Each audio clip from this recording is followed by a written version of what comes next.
So today what we are going to go over is how neurons generate uh, an electrochemical message, okay, and how eventually we're going to talk about how that message travels through the neuron. In the last lesson, I talked about the anatomy of a neuron and how a neuron has, dendrites and a cell body and an axon terminal. And I mentioned in the last lesson that messages carried by neurons they have a direction. They're carried from the dendrites through the cell body, through the axon to the axon terminal. Now that message comes in the form of electricity, okay, of current. Now, how is this current generated? Well, that's kind of what we're going to look at today. So, in the 1700s, there was an Italian scientist named Luigi Galvani, and for whatever reason, scientists are they're a little bit different, right? They observe the world, and thank goodness for scientists, they're inquisitive. And for whatever reason, old Luigi decided, hey, let's hook up a battery to a dead frog's leg, right? Like I said, scientists think a little bit differently. So when he did this, okay, he noticed that when he applied a current to the muscles of the frog leg, the muscles actually contracted. And if you do go and do some university biology, you do some physiology, you will do this lab, okay? And basically, you hook up a battery, you have a voltage, you have some electrodes that attach to the muscle, and this is what happens. Raise it up now. So if you've ever been to physio and you've had one of those TENS machines on, you know what I'm talking about? And they give you the little device and you can turn it on and turn it up and your muscles will contract, right? That's kind of essentially what they were doing here. So those TENS machines, they apply a very small voltage of electricity into your muscles and the muscles will contract and relax. And that's supposed to help, with circulation and kind of break up scar tissue, et cetera, et cetera. So what Galvani proved here is that muscle cells, or cells in general, okay, again, they didn't really know much about cells back then, right? Microscope was just kind of coming on the scene. But what he understood from this is that animal cells can generate an animal electricity. Okay, but at this time, the nature of this electricity was not known yet.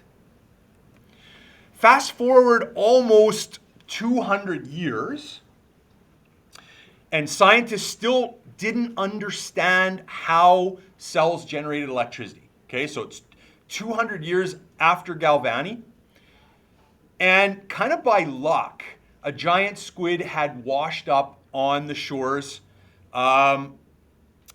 somewhere in the UK. And this was a pretty rare event. These giant squid live really deep in the ocean, really, really deep, down.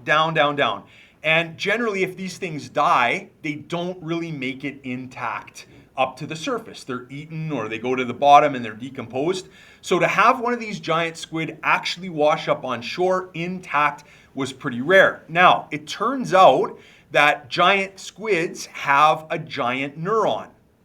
Okay, and this giant neuron goes down into the mantle of the squid, and this neuron is about 10 centimeters long. Now remember, I said in the last lesson that neurons are cells. They're animal cells. That's a huge cell, 10 centimeters long, and about 1,000 times bigger in diameter than any human neuron. So these scientists, they saw opportunity here. They removed that axon and they did some experiments to it. And one of the experiments that they did is, again, they knew about this animal electricity, but they wanted to figure out how it worked. So they used a special voltmeter that can measure voltage. They put one of the probes in the cytoplasm of the neuron, and they put one of the probes in the extracellular fluid that's outside the neuron, and they measured the difference in voltage between the inside and the outside of the neuron. And what they found is that the inside of the neuron is very negative when compared to the outside of the neuron. Okay, so the inside of the neuron is negative compared to the outside of the neuron. So that means that the outside is relatively positive, the inside is relatively negative. So what they did is they took samples of the cytoplasm and they took samples of the extracellular fluid and they looked at the composition. And what they found is that ions, so for those of you who haven't taken chemistry in a little while, an ion is a charged particle. So when they looked at the composition of the extracellular fluid, so extracellular fluid, that's the fluid on the outside of the cell, and they looked at the cytoplasm, which is basically a fluid on the inside of the cell, what they found was an imbalance in these ions, especially the positively charged ions. So in a resting neuron, in a neuron that is not carrying any messages at all, the scientists found that there was an imbalance between the sodium ions and potassium ions. What they found is that sodium ions are constantly being pumped out of the cell, okay, out of the cell into the extracellular fluid. So the outside of the cell, this is where we have extracellular fluid. Okay, all of our cells are bathed in this extracellular fluid. And outside of a neuron, they found that there's tons and tons and tons of sodium compared with the inside where there's relatively no sodium. So when we have a bunch of positive charges outside and way less positive charges inside, that makes the outside positive and the inside negative. Okay, so because there are more positive ions outside than inside, the inside is more negative than the outside.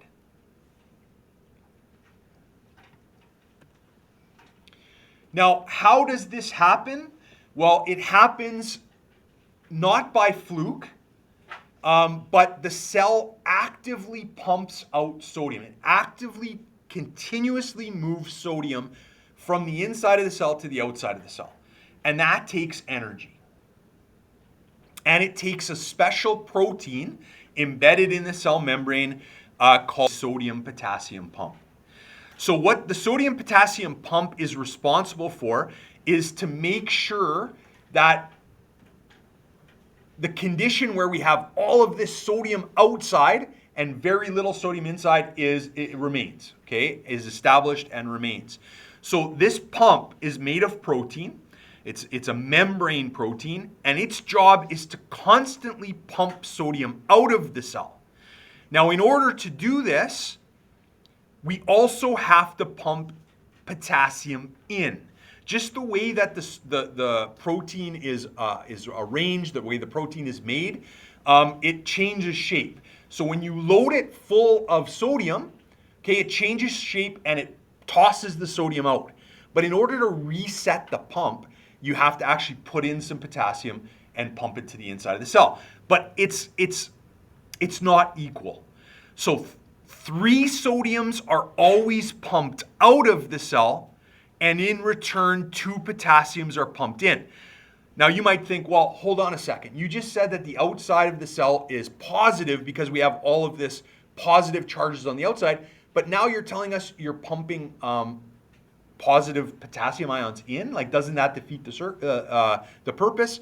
But look at the ratio. We're always pumping 3 positives out for every 2 we're pumping in. So we're building up positive charge on the outside. So because of the action of the sodium-potassium pumps, we build up this large positive charge on the outside and a relatively negative charge on the inside. Now, sodium-potassium pumps are used all over the body. They're very important in the action of the neuron. And if you do any biology later on outside of high school, you will talk about these sodium-potassium pumps in many different configurations. Now, the sodium is being pumped out of the cell where there already is lots of sodium. So I keep referring to this protein as a pump. We're going to talk later about other proteins that are called channels. There's a difference between a pump and a channel. Okay? Anytime you hear the word pump, what's happening is particles are being transported against their concentration gradient. The sodium does not want to move out of the cell. Okay, it wants to stay where it is. It doesn't want to move out. It's being forced to move out. Now, through all your study of science throughout the years, you know that naturally things will move with their concentration gradient, right? That's called osmosis and diffusion. That doesn't require any energy on the particles, on the particle side. It will just move with its concentration gradient. When we want to move things against their concentration gradient, we have to put energy in. And again, I don't know if you guys remember back to Bio 20, Science 10, but the energy that a cell uses is called ATP. Okay? So anytime we want to move sodium out of the cell, we have to use ATP. This is energy intensive. A lot of the energy that we consume every day goes into running these sodium potassium pumps. Okay, they're very energy intensive and they're working all the time to make sure we have all this sodium outside and very little sodium inside. The sodium-potassium pump is an active transport mechanism. 3 sodium ions bind to the protein channel, and an ATP provides the energy to change the shape of the channel that in turn drives the ions through the channel. One phosphate group from the ATP remains bound with the channel. The sodium ions are released on the other side of the membrane outside of the cell, and So at this point right now, right, we've now ejected out 3 sodiums, which we want to do. We want to move the sodium outside of the cell, but notice the configuration of the protein right now, right? It's kind of locked in a position where it's not going to work to get rid of sodium anymore. So when I said earlier that it needs to be reset, you can see that it's in the wrong configuration. It's pointing in the wrong direction, right? So how are we going to get this protein back to its original shape? Well, that's where the potassium comes in. the new shape of the channel has a high affinity for potassium ions, and 2 of these ions now bind to the channel. This binding again causes a change in the shape of the protein channel, and this conformational change releases the phosphate group on the cytoplasm side. This release allows the channel to revert to its original shape, and as a result, the potassium ions are released inside the cell. In its original shape, the channel has a high affinity for sodium ions, and when these ions bind again, they initiate another cycle. The important characteristic of this pump is that both sodium and potassium ions are moving from areas of low concentration to areas of high concentration. That is to say, each ion is moving against its concentration gradient. This type of movement can only be achieved by the constant expenditure of ATP energy. All right, so the sodium really wants to move inside. It's being constantly pumped out. That requires energy. But because there's so much concentration of sodium on the outside compared with the inside, the sodium wants to move in. But it can't, because the cell membrane is what we refer to as a lipid bilayer. All right, so lipid bilayer means that there is mostly fat that makes up the cell membrane. And if you guys recall back to Science 10, Biology 20, maybe some of your chemistry, remember you guys, fat is what we call a non-polar substance, okay? And ions are charged, they're polar. Polar and non-polar don't like each other, all right? So what that means is that it's really hard for these charged particles to actually move through the cell membrane. They're prevented from doing so by the nature of the lipid bilayer. So sodium cannot move through very easily. Potassium cannot move through very easily. So they're kind of trapped on their respective sides. Sodium is piled up on the outside, and we have potassium on the inside. All right? So the sodium really wants to get in, but it can't. And that builds up a pressure, and we call that osmotic potential. All right? Potential means that there's potential energy there, and it's osmotic in nature, meaning that these particles really want to diffuse. That's osmosis, but they can't. Okay, so that builds up a pressure. Now, using those probes that those scientists used with the giant squid, we can actually measure this imbalance electrically. And we can measure the difference in voltage on the inside of the neuron and the outside of the neuron. So these numbers, you guys, are important. You're going to see these numbers over and over and over again. And these numbers came to us from the scientists in their experiments with the giant squid. And what they found is that in a resting neuron, so what I mean by a resting neuron is a neuron that's not carrying any messages. What we find is that on the outside of the neuron, because we have all of this sodium piled up on the outside, we have a voltage of plus 40 millivolts on the outside. And on the inside, where there is very little of this positive sodium ions, the inside is at negative 70 millivolts. So the outside is very positive compared to the inside, which is very negative because there aren't any positive charges in there.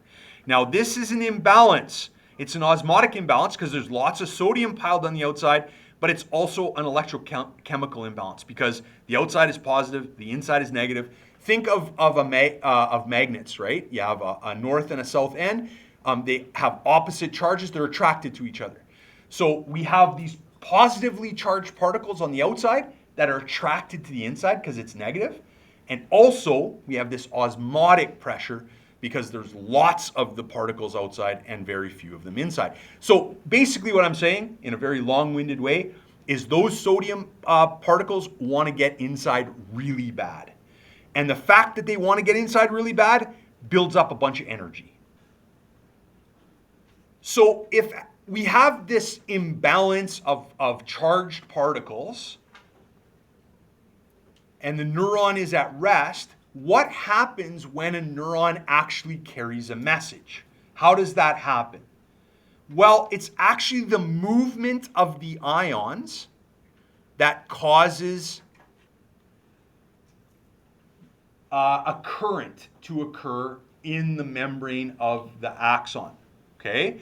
So keep in mind here, you guys, I've kind of set up the situation where a neuron is ready to carry a message.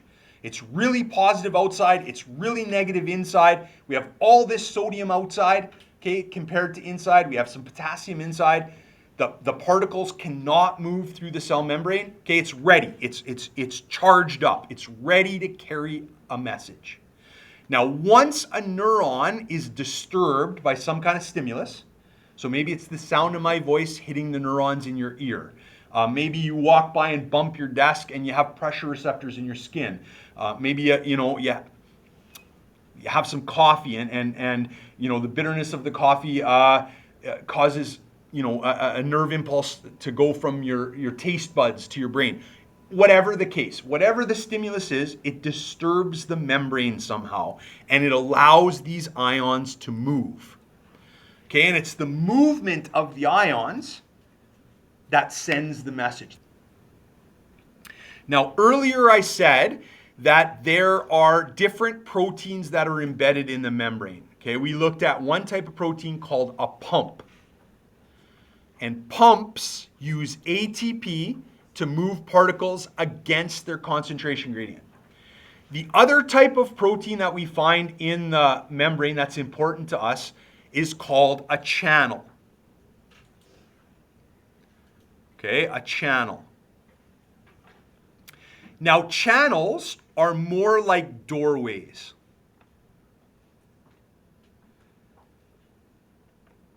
And no energy is expended by a channel to move ions. All channels are a doorway.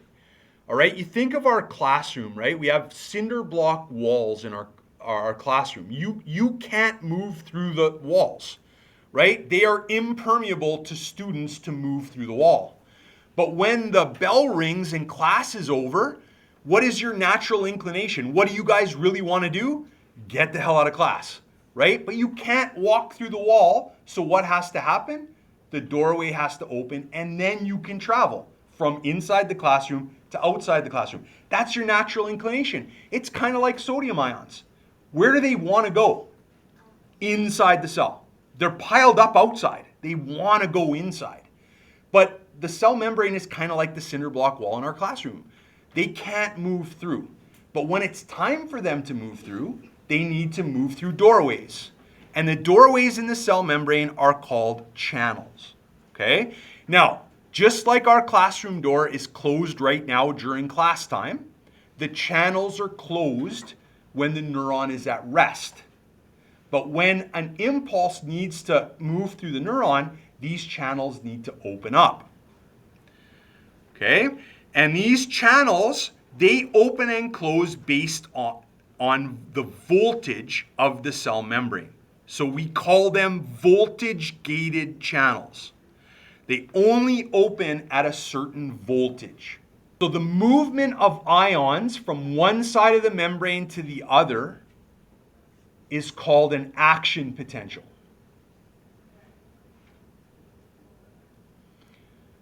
And an action potential has some well-defined stages that we're going to go through, and these stages are kind of built around the movement of ions, the opening and closing of these channels, and the voltage on the inside of the neuron.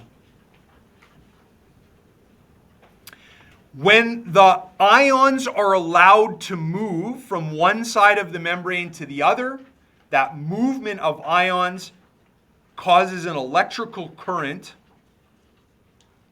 in the cell membrane, and that electrical current is what carries information through a neuron. So step one is what we refer to as resting potential. So the characteristics of a neuron in resting potential is sodium is piled up on the outside of the cell. Some potassium is on the inside of the cell. Now, I mentioned that there are these proteins that act like doorways, and we call them voltage-gated ion channels. Now, there are two types of voltage ion-gated channels. There are potassium channels, and there are sodium channels. Obviously, sodium channels let sodium through, potassium channels let potassium through. All right? And at this point, they are all closed. So the doorways for sodium and the doorways for potassium are closed. Because of this, we have an imbalance in charge. The inside of the membrane is negative 70 millivolts, and the outside of the membrane is plus 40 millivolts. All right? These are all characteristics of a membrane, a cell membrane of a neuron at rest. So right now, here's the graph. This is the voltage of the inside of the cell. The inside of the neuron. Okay, and at rest, the voltage on the inside of the neuron is negative 70 millivolts. Okay, so all of a sudden, some kind of stimulus is going to disturb this situation. And what happens is some of the sodium that's on the outside is going to be allowed to leak into the membrane. Right? We have all this sodium piled up on the outside. Okay, all this sodium's piled up on the outside. Right? In that extracellular fluid, we have all this sodium. Remember, the sodium wants to get in really badly, but it's being prevented from doing that by the cell membrane. Now, all of a sudden, some kind of stimulus, like I said, sound, pressure, temperature, chemicals, okay, whatever, cause a disturbance in this membrane, and some of the sodium is allowed to leak in. Not all of it, just some of it. Sodium has a positive charge. So if we're allowing positive particles to move into the cell, what's happening to that negative 70? It's going to get more positive. Goes to negative 69, 68, 67, negative 66, etc., until it hits this magic number which is called threshold potential. And in most neurons, it happens to be at negative 55 millivolts. Okay, that's called threshold. So if enough sodium is allowed to leak in and the inside of the neuron gets to negative 55 millivolts, then the rest of the action potential can occur. If it does not hit negative 55 millivolts, then no action potential will occur. All right, so negative 55 millivolts is called threshold potential. So once a neuron hits threshold, then we move on to the next step of the action potential. If it does not hit threshold, then the neuron goes back to resting and there is no action potential. We call this the all or none principle. Either the neuron fires off and sends a message or it doesn't. Okay? So if enough sodium is allowed to leak into the membrane, and we get to this magic number of negative 55, this is threshold.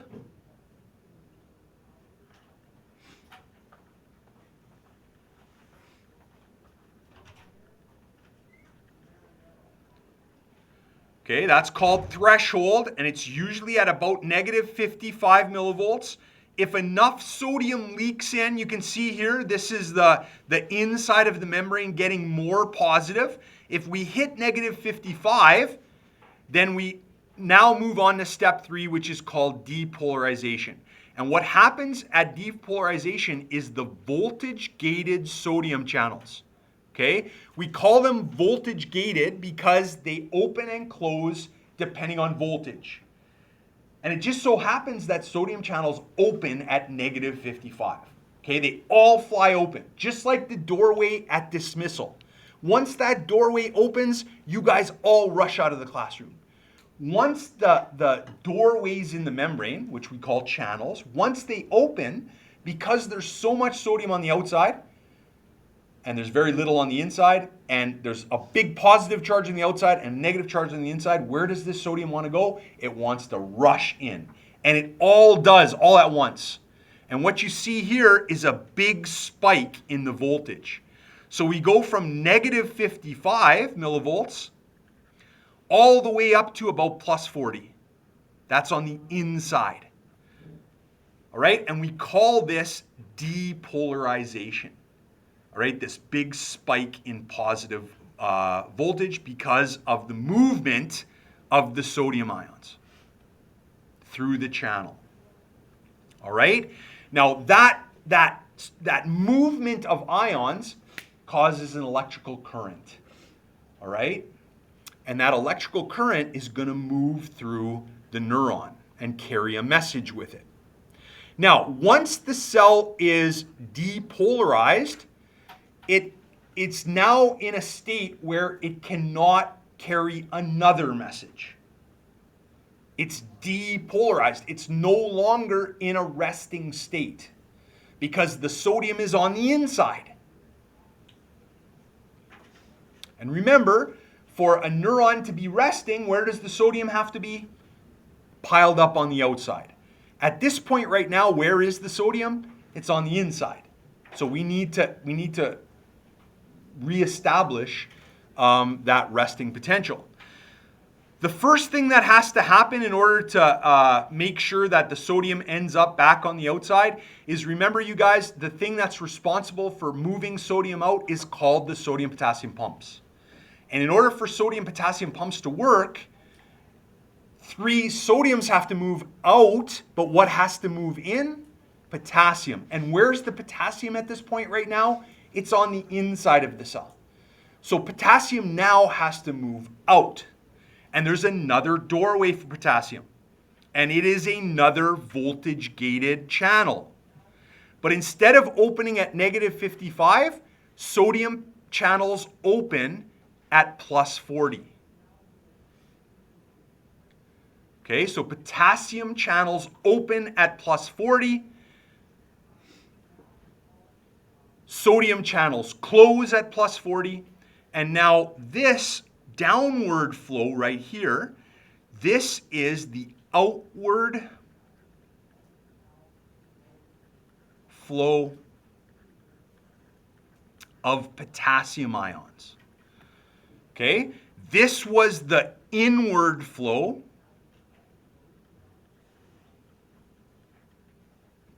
of sodium ions.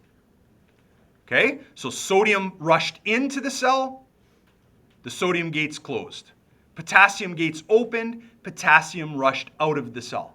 Now we have the ions in the complete opposite places, right? We have sodium inside and potassium outside. That's completely opposite. We want to move them back to where they were at resting. And what's involved in moving the ions? The pumps. The little dip in negative voltage is known as hyperpolarization.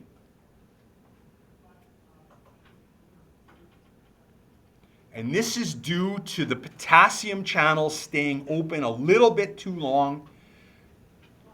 More potassium moves out, so positive charges are moving out, moving out, moving out. That causes the inside to get really negative, but because they stay open a little bit longer, it goes past negative 70 down to like negative 80, negative 90. That's called hyperpolarization. Then the sodium-potassium pumps kick in, move the ions to where they originally were. Sodium moves out, potassium moves in, and we're back to resting. So at the bottom of our graph, where the inside voltage is very negative, that's called hyperpolarization. All right? At hyperpolarization, all the channels close. So all the doorways are closed. Now ions cannot move on their own anymore. They're prevented from doing that by the cell membrane. The sodium-potassium pumps now go to work to reestablish our original sodium-potassium concentration gradient. Okay, what that means is they are working to move sodium out, right? Sodium is going to move out, and potassium is going to move in. While this is occurring, the neuron cannot carry another message. So for like, we're talking hundredths of a second, okay? For a very short period of time, where the neuron is reestablishing this concentration gradient, it's basically non-functional for a split second. We call this the refractory period. Once it does that, it is now returns back to the first step, which was resting. Okay, so when we look at a graph of the action potential occurring, we can summarize all the events. You have to be able to tell me, all right? So there's a few things for each section of the graph that you need to know. Where is sodium? Is it inside or outside? Where is potassium? Is it inside or outside? And for each section of the graph, you have to tell me,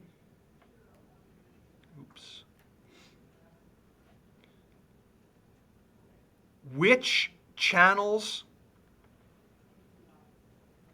are open and which are closed. Okay, so for each section here, you guys, resting, okay, resting is section number 1. Depolarization is section number 2. Repolarization, section number 3. Okay, and then we're back, hyperpolarization, number 4.